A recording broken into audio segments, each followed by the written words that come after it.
So I'm out here in my garage and I have a few lettuce starts that I would like to get going in my hydroponic experiment. So up here on this top tier, you can see that I have a few sprouts going. We have some herbs and some spinach that are about 2 weeks in this tote. I started them the same way I did this lettuce.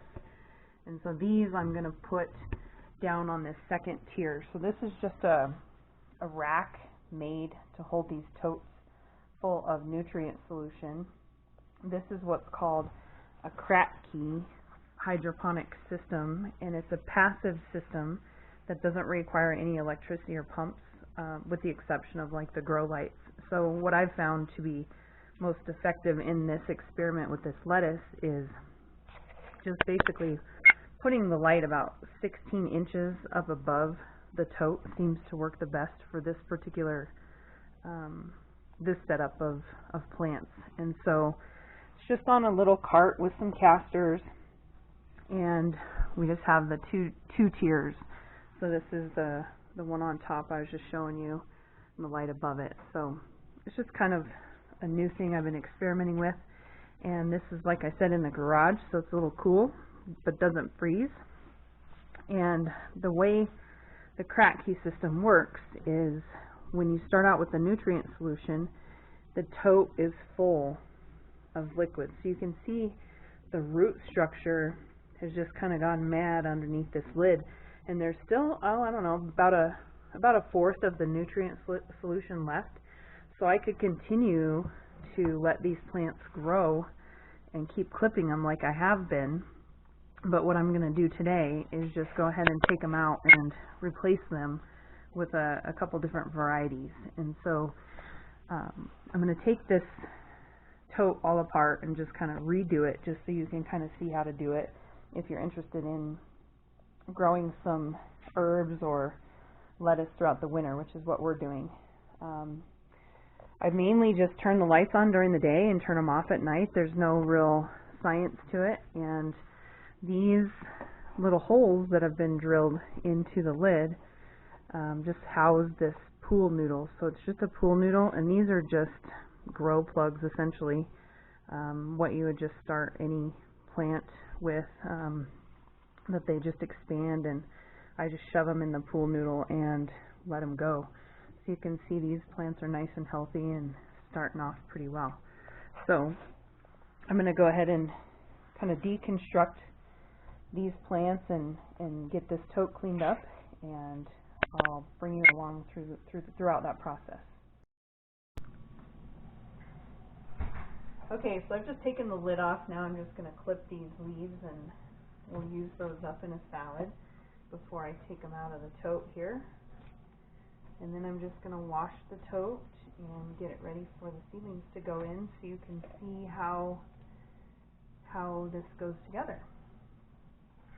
Now, when I started these lettuce plants, I had multiple seedlings in one hole. That's not best practice, but it was just something that I tried for the first time.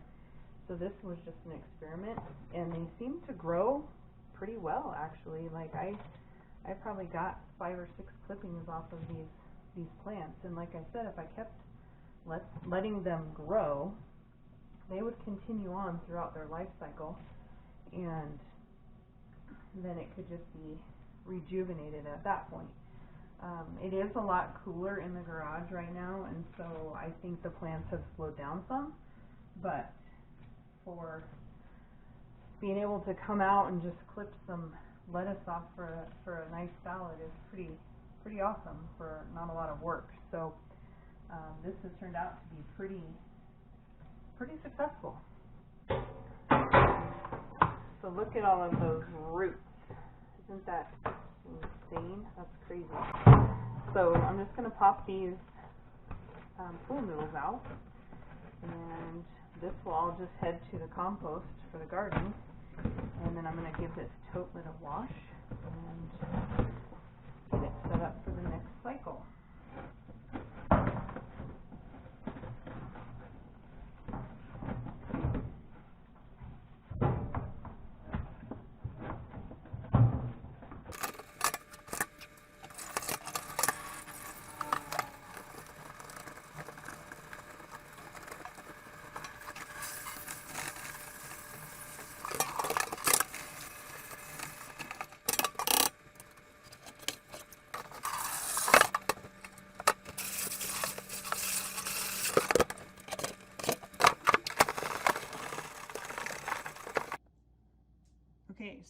have the tote filled with 14 gallons of water, okay? And so now I'm going to talk to you a little bit about the nutrient solution. So I mentioned the Kratky setup is just a passive system, so there's no pump to aerate the water. So when the roots get down into the solution, they just take up what they need, but then as the solution gets used up, it creates an air gap, and that's what aerates the roots. And so there's no need for a pump, and that's why it's just kind of a set it and forget it type system.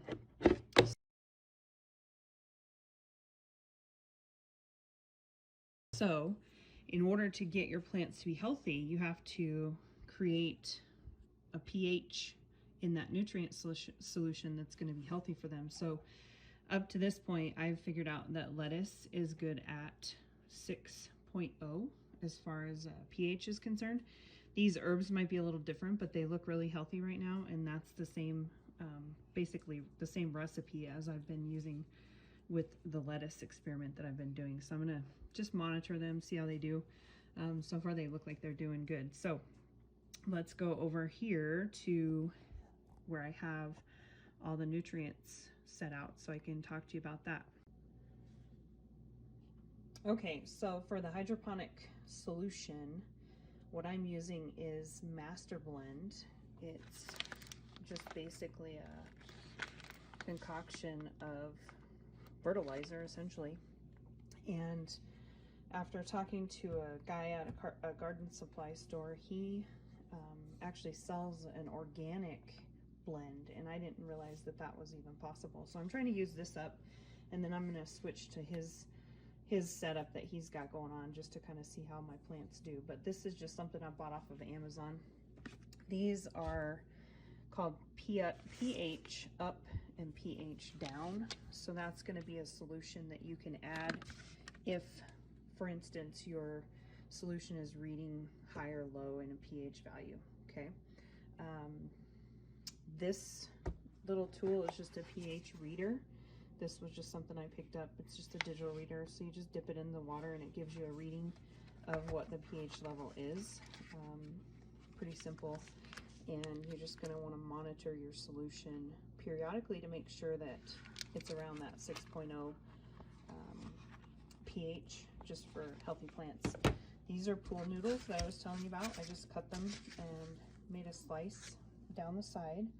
I've got a scale here to measure the nutrients, and then Master Blend has a recipe to follow. I just wrote it down here just to help explain it, but I've factored in measurements for 15 gallons in the tote that I'm using. And so as I measure it out, the Master Blend, I'm going to measure out 36 grams, and I'm going to mix that first, or excuse me, calcium first, and then mix the Master Blend, and just kind of let those sit for 3 to 5 minutes between when I add them to each other, because I found that I was getting a lot of like floaties in the water, and things were binding and they weren't really dissolving real well. And so I found that if you mix the calcium first and let it sit, it tends to dissolve better and everything works better. So the 3 steps are just to mix calcium, let it sit, Master Blend, let it sit, and then add the Epsom salt, and make sure that you're stirring it to where everything is dissolved and not settling on the bottom of the tank. So as I do this, I'm just going to be mixing it in my gallon jar that I measured, and that's going to be my 15th gallon. So in my tote, I currently have 14 gallons, and you can see the water level is just kind of below the surface. And so once I add 1 more gallon, it'll help to bring that level up just slightly, so that the roots from my starts will have a good submersion into that fluid. So as we mix, we're just going to use the scale and measure out those blends, starting with calcium. Okay, so my calcium's been sitting for a few. I've stirred it a couple times. Now I'm going to add the Master Blend, and that is the same amount as the calcium. So I'm just going to dump this in and then let it sit and kind of get all dissolved. And then we'll add our Epsom and pour it in the tote.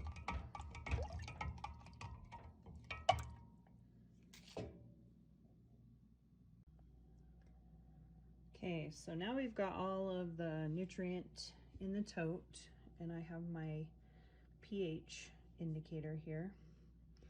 And you can see that we're a little bit high, but I'll just keep checking it and try to balance it out. So I'm gonna leave it for now as these chemicals get kind of slurred around in there, and then I'll just keep monitoring it. So this is just a pretty handy tool. Got it off of Amazon as well. So now I'm gonna put the plants in the tote, and we will be just checking the pH level each day. So here we are, happy little plants.